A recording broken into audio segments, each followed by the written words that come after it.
오늘 읽은 말씀이 한 절 한 절 우리 삶의 주옥 같은 말씀입니다. 예수 믿는 것이 무엇이냐 하면 교회라는 곳에 출입하면서 종교적인 행위를 겉으로 열심히 하는 것, 그것이 예수 믿는 것이 아니다. 실속 있는 예수 믿음은 오히려 오늘 12절로 14절 말씀을 보면 슬기로운 자는 재앙을 보면 숨어 피하여도 어리석은 자들은 나가다가 해를 받느니라. 타인을 위하여 보증선자의 옷을 취하라. 외인들을 위하여 보증선자는 그의 몸을 돌모 잡을지니라. 이른 아침에 큰 소리로 자기 이웃을 축복하면 도리어 저주같이 여기게 되리라. 이거 뭔지 좀 공허하고 허풍을 떠는 그런 삶을 사는 것이 좀 보입니다. 그래서 오늘 제목은 특별히 12절로 14절 말씀을 가지고 허장성세라는 제목을 정해봤어요. 허장성세. 한자가 하나씩 알면 좋으니까 이걸 그냥 간단하게 표현하면은 그냥 허풍 떤다. 우리 신앙생활에서도 내실 있는 신앙생활을 해야지 뭐 신앙 좋은 것처럼 겉으로만 북치고 장구치고 해서 아무 의미가 없습니다. 요즘 세간에는 말을 줄여서 이렇게 소확행이라는 말을 합니다. 이게 뭐냐면 뭐 거창한 행복도 있지만 소소하나 작아서 별 볼 일 없는 것 같지만은 그 작은 것으로 확실한 행복을 느낀다 있다면 그 소확행이 좋은 것이 아니냐 하는 뜻에서 어떻게 보면 허장성세, 허풍 떨면서 대단한 것처럼 보이는 것보다 소확행하는 요즘 시된 말이 오히려 신앙생활하는 것에 실속 있는 것이 아닌가 하는 생각을 해봅니다. 그 예수 믿는 것은요, 저는 짧게 표현하면 마태복음 6장 33절입니다. 너희는 먼저 그의 나라와 그의 의를 구하라. 이것을 저는 줄여서 성화하라. 그냥 바르게 살아라. 당당하게 살아라. 너희는 먼저 그의 나라와 그의 의를 구하라. 그리하면 이에 모든 것이라고 그랬는데 그저 성화하면 하나님이 우리의 삶을 알아서 인도해 가신다. 그래서 마태복음 6장 33절을 저는 성경을 강의하면서 가장 핵심적인 우리 삶의 좌표라고 그렇게 봐요. 물론 믿음에 있어서는 요한복음 3장 16절 하나님이 세상을 이처럼 사랑하사 독생자 주셨으니 이는 저를 믿는 자마다 멸망치 않고 영생을 얻게 하려 하심이라는 이것이 예수 믿고 구원받는 것이 핵심이겠지만 그 예수 믿는다는 것, 이걸 믿는다면 성화로 하나님이 책임져 주십니다. 잔꾀 부려가면서 하나님하고 원수돼서 하나님의 복을 받는 게 아니에요. 기도를 세게 하고 이 기독교에서는 한때 그 시대의 흐름에 따라서 신비주의를 접하기도 하고요. 뭐 여러 가지 형태로 나타나요. 그러니까 하나님께서는요, 없는 것도 있게 하시는 능력이 있고 있는 것도 없게 하시기 때문에 때에 따라서는 기적도 우리는 경험할 수가 있습니다만 이런 신비한 쪽으로만 쫓아가는 그거는 결국은 허장성세에 불과해요. 이 소확행, 예수 믿고 소소하지만 확실한 행복을 얻는 것은 성경 말씀 하나를 걸음걸음 디딤돌로 삼아갈 때 하나님께서 책임져 주실 줄로 믿으시기 바랍니다. 그래서 오늘은 주보 뒷면에도 첫 번째에다가 빌립보서 4장 2절로 9절 말씀을 적어봤어요. 근데 거기에 여러 가지 바울이 빌립보 교회에게 권면하는 거예요. 이렇게 했으면 좋겠다라고 권면하는 내용이 기록되어 있어요. 한번 읽을 테니까 눈으로 보면서 귀로 들으시기 바랍니다. 내가 유오디아를 권하고 순두개를 권하노니 주 안에서 같은 마음을 품으라. 우리가요, 작은 교회, 가정 성화해 가는데 우선 먼저 뭐냐면 부부간에, 부자간에, 형제간에 우리가 주 안에서, 하나님 말씀 안에서 같은 마음을 품는 것이 매우 중요합니다. 우리가 한 침상에서 자면서도 꿈이 서로 달라. 이 동상이몽으로 살아가는 공동체는 불행해요. 우리가 무엇을 하든지 생각이, 판단이 같아야 돼. 부부간에, 형제간에, 부자간에. 이것이 어디에서 같은 마음을 품어야 돼요? 주 안에서. 또 참으로 나와 멍에를 같이 한 네게 구하노니 복음에 나와 함께 힘쓰던 저 여인들을 돕고 또한 글레멘도와 그 외에 나의 동역자들을 도우라. 그 이름들이 생명책에 있느니라. 우리는 도움도 받고 살지만 누군가를 내가 누구를 도울 수 있을까? 이 도움으로 인해서 그 도움을 받은 사람이 감사하는 마음을 가질 수 있는 그 돕는 데에서 소확행. 나 작은 것을 도왔지만 그것이 누구야? 생명책에 있는 우리 같은 예수 그리스도 안에 있는 사람을 도왔는데 정말 그 사람이 감사해. 여기에서 행복을 느낄 수가 있어야 되는 거예요. 주 안에서 항상 기뻐하라. 내가 다시 말하노니 기뻐하라. 너희 관용을 모든 사람에게 알게 하라. 주께서 가까우시니라. 아무것도 염려하지 말고 오직 모든 일에 기도와 간구로 너희 구할 것을 감사함으로 하나님께 아뢰라. 그래서 여기에서도 기도하라 그랬지만 기도하라 그러면 뭘 주세요 기도가 아니야. 감사하기도 하라고 그래. 감사. 그래서 하나님은 감사로 제사를 드리는 자를 또한 영화롭게 하신다고 했어요.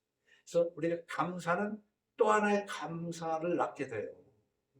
근데 이 감사와 원망은요, 백천장 차이입니다. 이렇게 생각하면 감사하고 이렇게 생각하면 섭섭한 것이 감사와 원망이에요. 따로 있는 게 아닙니다. 내 생각에 따라서 감사할 수 있고 원망할 수 있는 거예요. 그리하면 모든 지각에서 뛰어난 하나님의 평강이 그리스도 예수 안에서 너희 마음과 생각을 지키시리라 하면서 이 8절이 중요합니다. 예수 믿는다는 것은 뭐냐? 상황에 따라서 이렇게도 행하고 저렇게도 행하는 게 아니라 항상 주님 말씀 안에서 8절에 보면 끝으로 형제들아 무엇에든지 참되며 무엇에든지 참되게 거짓되게 살면 안 됩니다. 무엇에든지 참되며 무엇에든지 경건하며 무엇에든지 옳으며 무엇에든지 정결하며 무엇에든지 사랑받을 만하며 무엇에든지 칭찬받을 만하며 무슨 덕이 있든지 무슨 기름이 있든지 이것들을 생각하라. 이렇게 지금 이 8절에 기록된 대로 그렇게 사는 것이 너희는 먼저 그의 나라와 그의 의를 구하는 성화해가는 거예요. 그러니까 예수 믿는 것이 뭐냐? 좀 이따 얘기했지만 화장성세, 신앙, 종교생활로 화장성세하는 거. 그러니까 화장성세하는 것이요. 알고 보면 다 그 미신이에요. 우리는 천지를 창조하신 하나님이 내 어리석음을 용서하시려고 인간을 오셔서 십자가에 죽으셨다는 이 믿음 하나로 하나님과 아버지 자녀 관계가 됐기 때문에 그 아버지 창조주 하나님 여호와를 기쁘시게 하는 삶, 그것이 성화예요. 예수 믿는 사람은 성화로 하나님을 기쁘시게 하고 하나님이 주시는 평강을 얻는 것이 예수 믿는 거예요. 잘못 알으면 예수 믿어서 기적이라 말하고 예수 믿어가지고 대박나고 부자 되세요 하는 그 아주 잘못된 거예요. 그 잘못하면 부자 되면요 지옥 가기 딱 맞는 생활을 또 하거든요. 없을 때는 사람다웠는데 좀 생기고 나니까 짐승이 돼버려요. 우리 재물이라는 게 그런 거예요. 그래서 참 읽어도 형제들아 무엇에든지 참되며 무엇에든지 경건하며 무엇에든지 옳으며 무엇에든지 정결하며 무엇에든지 사랑받을 만하며 무엇에든지 칭찬받을 만하며 무슨 덕이 있든지 무슨 기름이 있든지 이것들을 생각하라. 그러면서 너희는 내게 배우고 받고 듣고 본 바를 행하라. 바울이 뭘 가르쳤어요? 바로 이런 걸 가르쳤다는 거죠. 이런 걸 가르쳤어요. 그런데 요즘 기독교는 무당, 무속, 욕할 거 하나도 없어요. 기독교가 무당이 돼버렸어. 무당교가 돼버렸어. 무당 욕할 거 하나도 없어요. 뭐 건증법사니 뭐니 그 욕할 거 하나도 없어요. 똑같아. 내가 보기엔 다른 거 하나도 없어. 너희는 내게 배우고 받고 듣고 본 바를 행하라. 그리하면 평강이 하나님이 너희와 함께 계시라. 하나님이 우리에게 주시는 것을 뭘 주시기를 바라는가? 평강. 이 평강이라는 게 참 정말 이보다 더 큰 복이 없는 거예요. 평강. 근데 예수 믿으면서 이러한 평강을 얻기보다도 그저 부자 되는 데 있단 말이야. 부자 되는데. 예수 믿고 부자 되는데.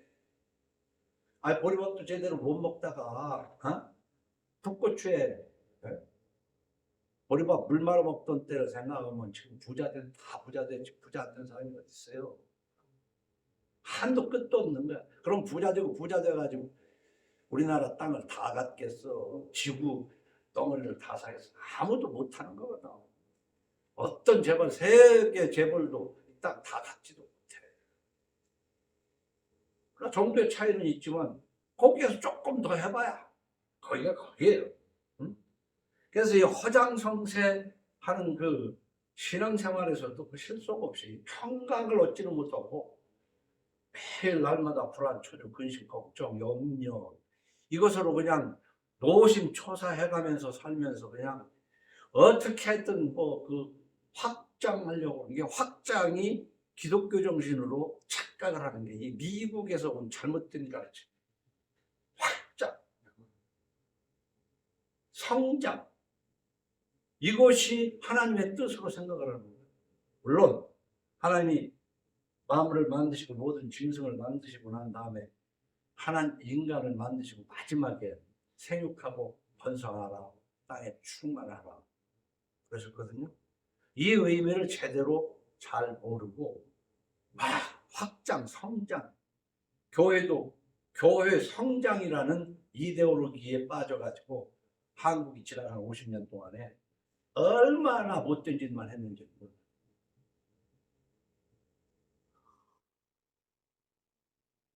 교회 성장이 하나님을 믿는 믿음의 사람들의 확장이지.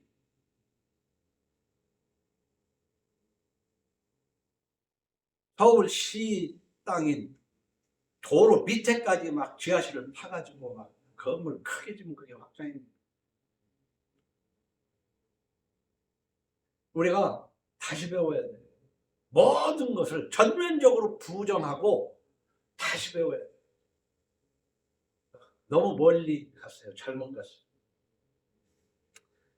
그래서 오늘 허장성세를 12절로 14절까지 하면서 12절로 14절을 먼저 하고 앞에 걸로 뒤에 우리가 한번 살펴볼까 합니다.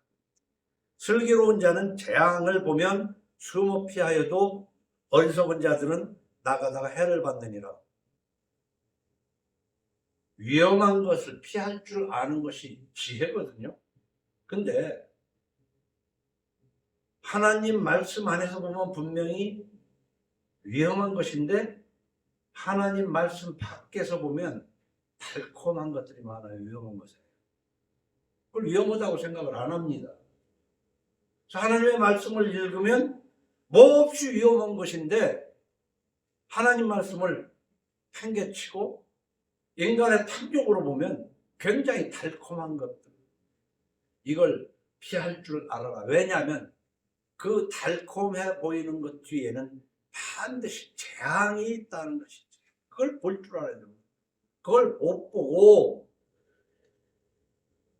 시각적으로 좋아 보이는 것을 따라가다가는 끝내. 그래서 지혜로운 사람을 반대로 표현하면 무모한 사람이다 해봐요. 그래서 예수를 믿고 하나님의 말씀을 읽으면 이 재앙이 오는, 이것은 문제가 생긴다는 것을 아는 구별력을. 그래서 성경을 읽으면 이 세상에서 무엇을 해도 좀 추진력이 떨어져요. 차 띄고 포 띄고 해야 되니까. 그러나 세상에서 어리석은 사람은 가리지 않고 하니까 굉장히 적극적인 것 같으죠. 그래서 한국 교회가 잘못 가르친 것 중에서 하나가 뭐냐, 이 사회에서 좋은 단어세요. 범사, 매사, 긍정적으로 생각하라는 말이거든. 범사. 도둑질을 하면서도 긍정적으로 생각을 하는 것이지. 긍정적으로. 꼭 걸린다고만 생각하지 말고 왜 이렇게 부정적으로 그걸 잘못될 것만 생각하냐는 것이지. 안 들키고도 얼마든지 되는 긍정, 이 긍정이라는 말을 잘못 가르치고 있어. 옳은 것에 대한 긍정해야 되는데 잘못된 것에 대한 긍정을 그걸 적극적으로 권하고 있었어요. 한국 사회는 특히 교회가. 우리가 믿으면 안 될 게 뭐 있냐면 믿으면 하면서 사람을 속였어요. 그것은 믿는 자에게 하나님이 능치 못할 일이 없다. 내가 너를 위해 십자가에 죽었다고 믿으면 너는 스스로 나 같은 죄인이 어떻게 지옥을 면합니까? 라고 하지만 나는 할 수 있다. 너를 천국으로. 왜 이런 쪽으로 해석을 해야 되는데, 믿으면 능치 못할 일 없는 건 하나님 쪽에서 하나님이 하고 싶으면 네가 지금 죽을 병에 걸렸지만 내가 고친다는 걸 믿으면 내가 너를 고칠 수도 있어. 반드시 고치는 건 아니라. 근데 이 학교는 믿으면 내가 이 사업이 될 줄로 믿습니다. 믿습니다도 아니야. 믿습니다 하고 믿음으로 이 사업을 했다는 것이지. 그게 무슨 믿는 거야. 위험을 피할 줄 알아야 돼요. 하나님 말씀 보면서 이게 하나님이 금하시는 것인지, 특별히 나한테 개인적으로 금하시는 것인지, 그걸 구별하는 거예요. 그 구별을 못하고 화장성세를 하는 사람은 꼭 13절이 연결은 안 되지만 그러려고 하다가 보니까 하나님 뜻도 아닌 방법으로 살아가려고 하다 보니까 더 필요한 돈이 있어서 빚었고 보증서고 그런 거예요. 그 보증서는 것이 누구 도와주는 것 같지만 다 지 욕심의 계산 속에서 보증서. 그 보증서는 것을 아주 재미로 알고 빚는 것이 무슨 능력인 줄 알고. 아무나 돈 빌려주나요? 빌릴 수 있는 것도 능력으로 착각하고 그저 빚는 걸 좋아하는 거예요. 13절에 타인을 위하여 보증선자의 옷을 취하라. 외인들을 위하여 보증선자는 그의 몸을 볼모 잡을지니라. 성경 곳곳에서 보증서지 말라는 거예요. 여러분, 천국이 오기 전까지 이 땅에 사는 동안에는 어떤 법칙이냐면 부자가 되면 행복할 것 같지만 부자가 될수록 고통스러운 거야, 사실은. 응? 부자가 될수록 그걸 지키기 위해서 고통스럽고, 부자가 될수록 거기에서 더 부자가 되려는 욕심 때문에 고통스러운 거야, 사실은. 그러나 우리는 부자와 가난한 자의 관계를 잠언 22장 7절에서는 이렇게 말하고 있습니다. 부자는 가난한 자를 주관하고 빚진 자는 채주의 종이 되느니. 돈 빌렸으면 종 되는 거란 말이에요. 종. 거꾸로 내가 남을 종으로 삼고 싶은 마음이 있지만은, 남을 종으로 삼는 것도 그리 바람직한 것은 아니지만, 내가 남의 종이 된다는 것은 참 인생 비극입니다. 종이 노예가 따로 있습니까? 빚진 죄인이라고 그 빚을 갚기까지는 내 자유가 없는 거야. 그런데 대개 그런 얘기 봤잖아.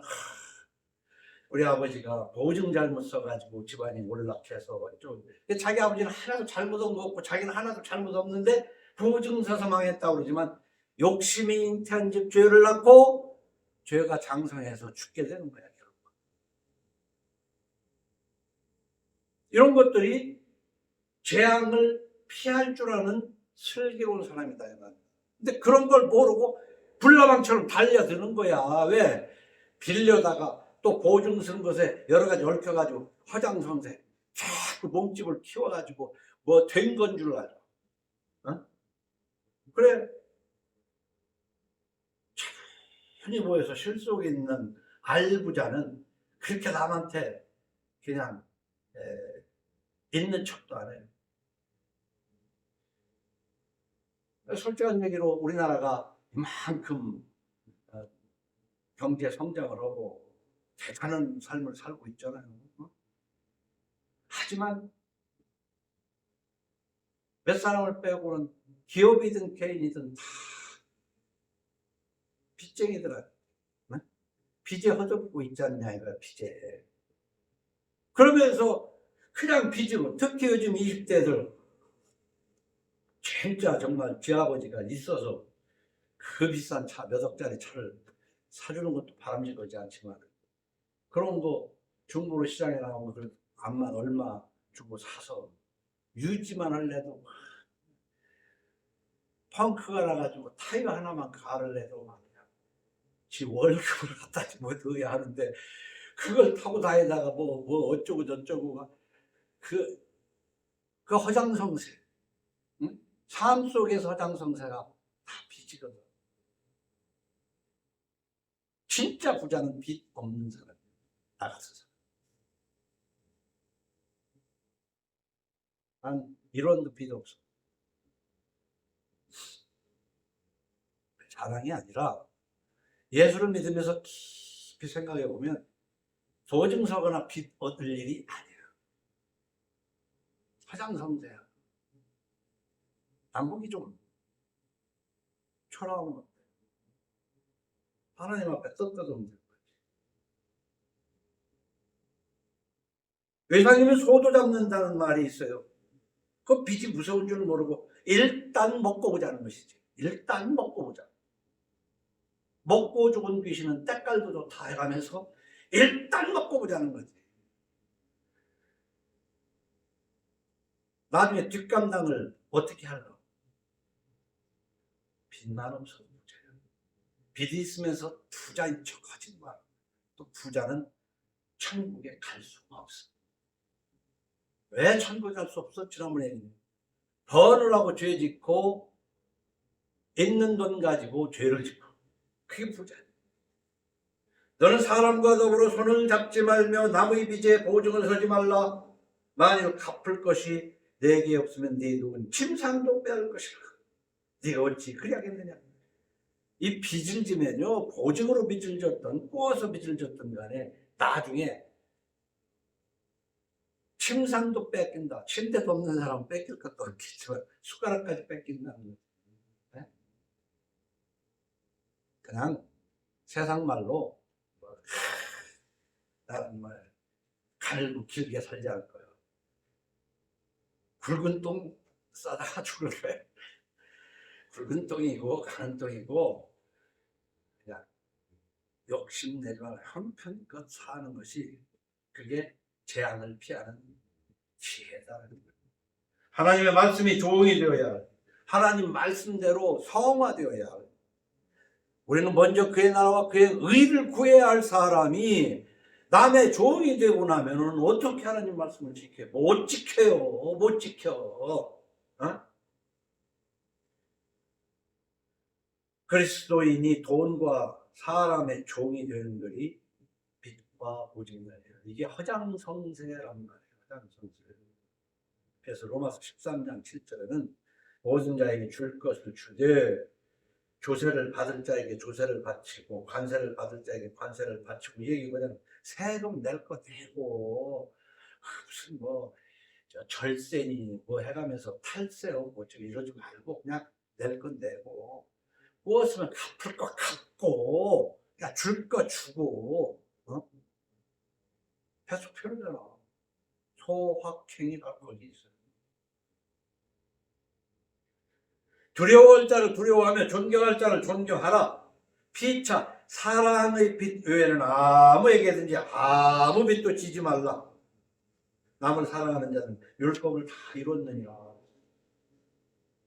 14절은 진짜 겉으로 보이는 허장성세예요. 이른 아침에 큰 소리로 자기 이웃을 축복하면 도리어 저주같이 여기게 됩니다. 우리는 남을 저주하지 말고 축복해야 돼요. 저거 사업 방했으면 좋겠어. 가다가 그냥 꼬꾸라졌으면 좋겠어. 이런 저주가 아니라 잘 되기를 바라야 되죠. 근데 그 잘 되기를 바라야 되는 것이 마음속 깊은 곳에서 하나님에게 향해야 되지. 남들 들으라고 난 너 잘 되게 할 거야. 아침 이른 새벽부터 야 너 잘 되기만 한다고 큰 소리로 인사로 잘 잤냐 하고 뭘 진짜로 그 사람을 위하는 일이 아니지 않냐는 얘기예요. 이거 진짜 허장성세거든. 겉으로는 친구들도 오래간만에 만난 친구들이면 뭐 언제 한번 전화 한 번도 안 해버렸다 우연히 마주쳤는데 야 무기야 야 오래간만이다 막 하면서 무지하게 반가운 것처럼 하는 거 있잖아. 그건 뭐 집안에서도 그렇고 그 예수 믿는 사람은 그렇게 겉으로 그렇게 허풍 떠는 거 아니야. 진지하게 살아야지. 어? 조용히 하고 싶었어 하고 조금 한번 정말 그 마음을 전하면 되는 것이지, 하나님 앞에서 그냥 대단하게 모신 것처럼. 근데 생각보다 많아요. 그렇게 그럴 때 이 말씀이 생각나면 피식 웃으면서 이걸 딱 잡으라니까, 이렇게 자꾸로 딱 잡으라니까 그때 하나님이 기뻐하시는 거예요. 예수 믿는 건요 허풍 떠는 거 아닙니다. 그야말로 허장성세가 아니라 참 성경에는 없지만 소확행 이런 거라고. 그 목소리로 기세만 높이는 허풍, 감당하기 어려운 부채로 더 그냥 살 만큼 사는 것이 그냥 허풍 떠는 거, 그거 예수 믿는 거 아니다. 또 신앙생활에서도 그렇잖아요. 기도하려면 조용히 아무도 모르게 기도해야 되는데, 너희는 기도할 때 외식하는 자와 같이 하지 말라. 그들은 사람에게 보이려고 회당과 큰 거리 여기에 서서 기도하기를 좋아하느니라. 내가 진실로 너희에게 이르노니 그들은 자기 상을 이미 받았느니라. 너는 기도할 때에 내 골방에 들어가 문을 닫고 은밀한 중에 계신 내 아버지께 기도하라. 은밀한 중에 보시는 내 아버지께서 갚으시라. 우리 신앙생활은요 하나님과 나와의 관계야. 목사님, 권사님, 장로님하고 관계가 아니라니까. 물론 그 관계도 좋은 관계를 유지해야 되겠지만 출발은 하나님하고의 관계야. 근데 하나님하고의 관계는 바르게 안 하고 목사님하고 바르게 오고 권사님하고 바르게 오고, 그게 허장성세라는 것이지. 응? 그게 허장성세라는 것이지. 하나님하고 1대1로 우선 하나님한테 인정을 받고 사람한테 인정을 받아야 돼. 하나님한테는 인정을 받았지만 때로는 사람에게 인정 못 받을 수도 있어요. 근데 사람에게 인정은 받았는데 하나님이 인정 안 하는 경우도 있어요. 하나님에게 인정받았더니 사람에게도 인정받는 경우도 있어요. 그런 것이지 하나님한테 인정받으면 다 사람한테 인정받을 줄 알아요? 하나님에게 인정받는 것 치고 사람하고 원수되는 일이 얼마나 많은데. 사람에게 칭찬받는 것이 하나님과 원수되는 것이 얼마나 많은데.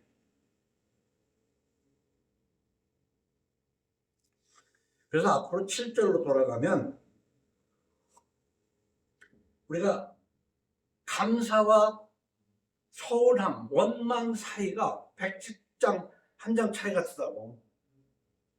배부른 자는 꿀이라도 싫어하고 줄인 자에게는 쓴 것이라도 다니라. 잔뜩 먹어놨는데 거기다가 막 아무리 최고급 갈비를 좋은 소스 발라서 거기다 갖다 줘도 냄새도 싫잖아. 배부를 때. 반찬 중에서 최고의 반찬이 뭔 줄 알아요? 아니면 소스. 양념 중에서 최고의 양념이 뭔 줄 알아? 배고프면 시작할 때는요, 여러분 뭐 50년대, 60년대를 살아온 뭐 중에는 허기질 때 집에 찾아보니까 먹을 것도 없고 그러면 찬밥을 물 말아가지고 김치 한 조각 먹으면 그때 그 맛이 꿀맛 아니야, 꿀맛? 왜 이렇게 맛이 다 달라? 어마어마하게 비싼 레스토랑에 가서 먹을 때 저기서 실컷 먹고 왔는데 그거 냄새도 별로 안 좋아. 경험해봤잖아요. 배부를 때는 천 없는 것도 별거 없어. 싫어. 뭐 쉽게 얘기하면은 목마를 때 시원한 냉수가 한 모금에 얼마나 좋습니까? 지금 아무리 목이 마랐어도 2잔 마시고 3잔 마시고 그 다음에 마시려면 고역이지. 네? 바로 우리는 이 제목을 알아야 돼. 이 제목. 그래서 우리는 어떻게 행복할 수 있냐, 많아 행복하고 뭐 좋은 걸 가져야만 행복할 줄 아는데 깨닫게 나는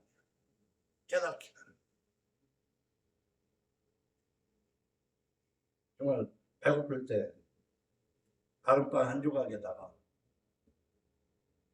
물 한 모금만 있어도 그 상황에 따라서 정말 이 빵 한 조각 이렇게 감사할 수가 있어. 이때 감사가 막 나오잖아. 배고팠어. 그런가 하면은 정말 경제적으로 큰 돈도 아니고 쪼고 뭔가 참 쪼들릴 때 그때 형제가 거의 그 얼마 어떻게 보면 세상 사람들은 푼돈 껌값이라고 하는 것에 별거 아닌데 그 자기가 어려울 때 그 작은 돈으로 뭔가가 해결될 때 그 감사. 어? 근데 잔뜩 있을 때 뭐 한 1억을 갖다 줘도 야 그거 가지고 생색내려고 하지 마. 이런 소리나 듣는 돈. 어? 1억 가지고도 생색내냐 소리 들을 수도 있는가 하면 한돈 몇만 원에도 그냥 진짜 이 속에서 나오는 감사로 받아 쓸 수 있는. 그래서 성경은 부자에게 주는 자는 가난하여 줄 뿐이니라. 가난한 자가 부르짖을 때 돌아보지 아니하면 네가 부르짖을 때 나도 너를 쳐다만 보겠다. 그게 하나님의 뜻이거든요. 네? 이 7절 같은 경우 정말 우리는 삶에 그래서 이거를 비유로 그런 얘기도 했잖아요. 우리가 화초를 기를 때든 농사를 질 때도 마찬가지예요. 화초는 물이 있어야 돼요. 그러나 그 화분을 갖다가 물에 담궈 놔봐. 며칠 지나면 썩어서 자빠지잖아요. 네? 그러나 화초가 물을 못 먹어서 바짝 말랐을 때 한 컵만 주어도 그 화초는 조금 이따 돌아서 보면 고개가 탁 일어나잖아. 네? 밭에다가도 가물었을 때 종이로 갖다 물만 부어줘도 일어나잖아요. 근데 석 달 열흘 아니라 열흘만 비 와봐 계속 녹아서 없어져 버려. 사람도 마찬가지예요. 그러니까 내 삶에 있어서 자꾸 뭐 너 큰 것만 하려고 하는 이 속에서 어떻게 지혜롭게 소확행,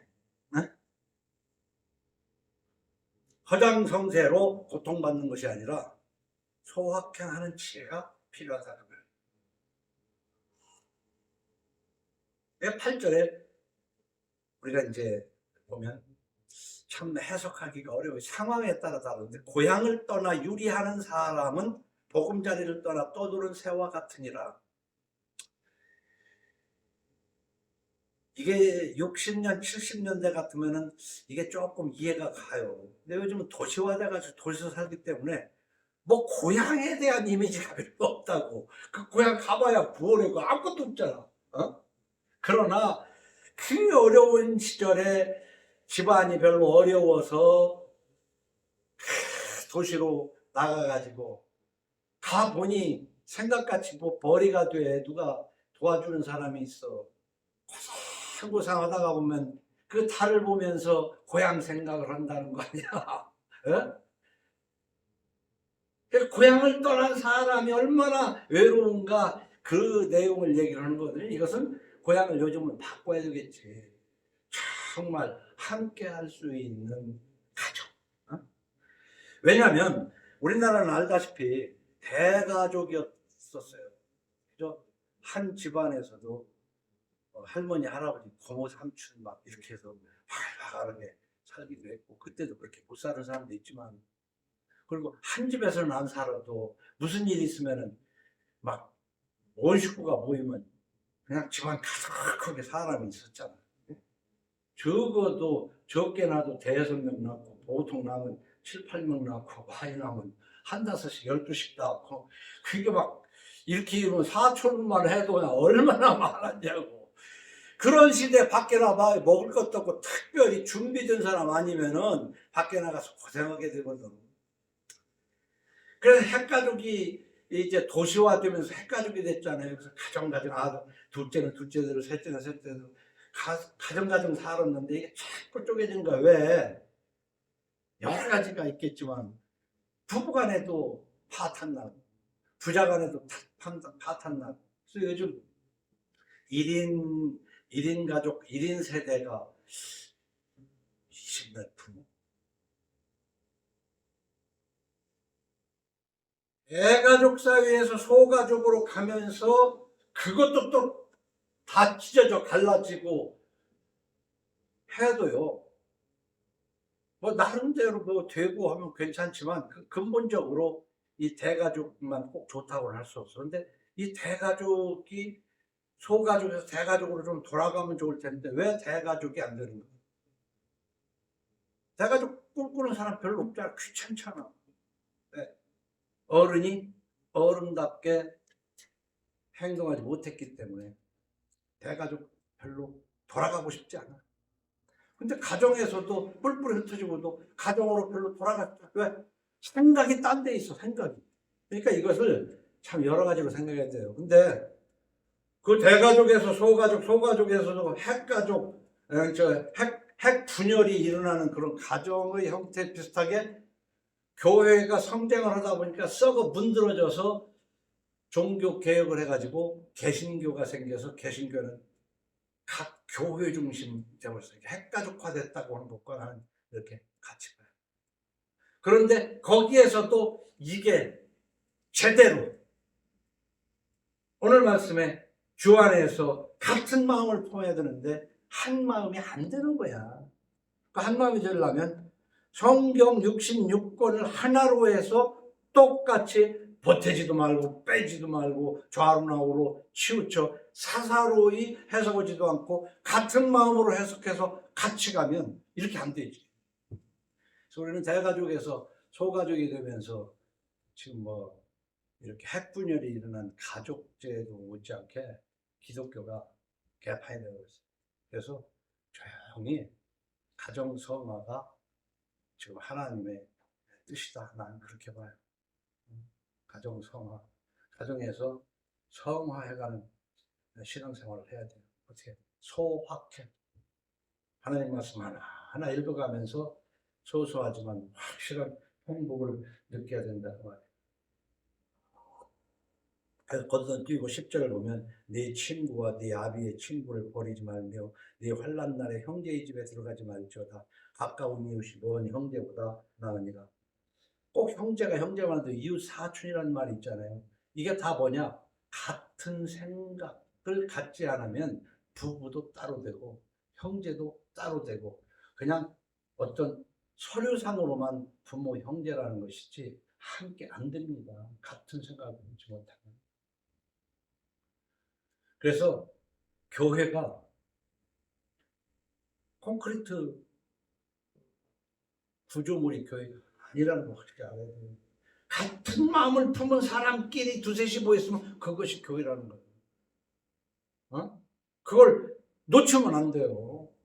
같은 마음을 품고 같은 마음 뭘? 주 안에서 같은 마음, 성경 안에서 같은 마음, 같은 생각, 같은 행동을 가지고 살아야 되겠다 그 말입니다. 그래서 이미 맺고 있는 좋은 인간관계를 유지해야 돼요. 인간관계를 유지하는 데 힘을 써야 돼요. 자꾸 쪼개지는 게 아니라. 그러나 같은 생각을 품지 않으면 하나님은 뭐라고 그랬어? 넌 거기에서 나와라. 그런 사람들과 함께 먹지도 말라고 성경은 곳곳에서 얘기하고 있잖아요. 그런데 좋은 의미에서 분리를 해야 되지 좋은 관계인 이것조차도 돈 때문에 찢어지고 갈라지면 되냐? 네 친구와 네 아비의 친구를 버리지 말며. 그러니까 정말 그 친구가 됐다면 그 사소한 그런 것 때문에 그걸 다 버리지 말고 아버지 친구도 그렇고. 그런데 애당초에 친구가 없고 아버지 친구도 없는 것은 헛소리는 거지. 요즘 말이 친구지 옛날부터도 그래요. 어려울 때 친구가 정말 친구란 말이 있잖아요. 좋을 때는 친구도 많지. 그 친구가 다 친구가 아니야. 정말 흉어물을 터놓고 말하고 어려울 때 같이 울고 기쁠 때 같이 기뻐할 수 있는 친구가 여러분은 몇이나 있어요? 난 없어. 난 없어. 예수님밖에 없어. 솔직하게. 이런 친구가 나도 그전부터 늙으면서 천만 있었으면 내 인생에 좋겠다. 어떤 사람은 너 친구 몇이나 돼? 수백 명이죠 뭐. 수백 명. 그 중에 진짜 친구 같은 친구가 있는지 내가 말할 수는 없지만 그런 친구라는 말에 속지 말아야 돼. 네? 친구라는 말에 속지 말아야 돼.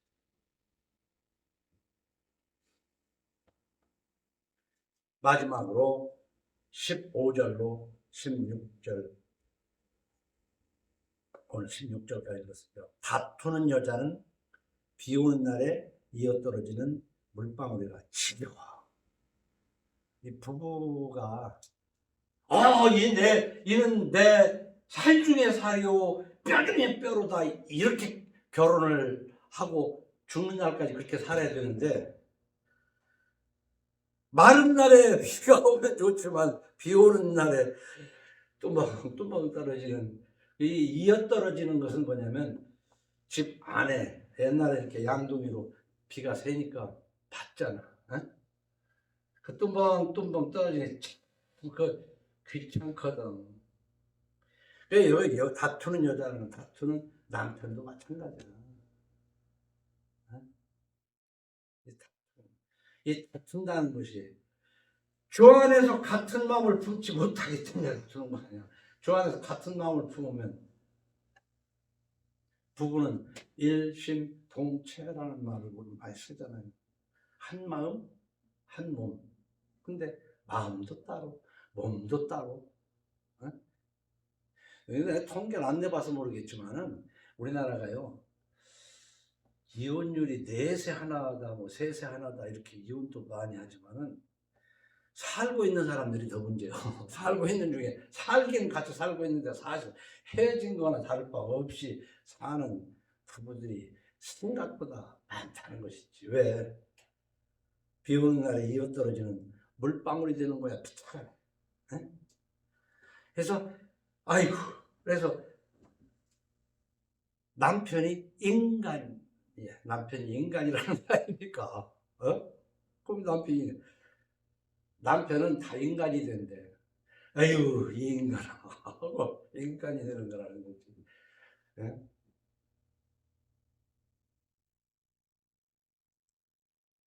그를 16절에 그를 제어하기가 바람을 제한 것 같고, 그러니까 이어떨어지는 물방울 같고, 그 왼수가 성경에서 자기 집안 식구리라 그랬는데 전부 여자들, 요즘 한국에서는 뭐냐면 남자를 부르는 게 아이고 저 삼식이 저 왼수 이렇게 부른다는 말들이 있어요. 그렇지 않은 집도 많이 있겠지만, 그런데 우리는 이것도 한번 생각해 봐야 되는 것이 15절 16절에 다투는 여자를 제어하기가 얼마나 어려운가. 이렇게 물로 칼백이라는 말은 좋은 의미로 아니 칼로 물백이라는 말은 좀 좋은 의미예요. 바람을 제어, 어떻게 바람을 우리가 제어할 방법이 없잖아. 손으로 물을 움키는 것처럼 뜻대로 안 된다는 거야. 근데 이런 가정이 됐어야 되겠냐 말이에요. 요즘은요, 여기서 여자를 성경이 얘기하니까 남존여비, 우리는 그 남존여비, 남자는 에, 여자는 아주 비천한 존재로 부시당하고 살아왔어요. 근데 요즘에 와서 이제 페미니즘을 주장하는 페미니스트들이 많아가지고 여성 상위 시대라고 같이 얘기를 하는데 아직도 여성의 권리가 무시당하는 부분이 많아요. 그러나 어떤 측면에서는 요즘 그 성추행이라는 거 있잖아. 그 쳐다만 봤는데 여자가 느끼기를 그렇게 하면 그 성추행이라는 거야. 지나친 쪽도 있어요. 함부로 여자를 어떻게 힘으로 제해서도 안 되겠지만은 요즘 억울하게 당하는 남자들도 없지 않다. 그래서 우로나 좌로 치우치지 않아야 되는 거. 이것은 우리가 가정에서 성경을 읽으면서 여러 가지로 이렇게 통도직입적으로 요즘 여성 상위 시대다 이렇게만 얘기할 수도 없어요.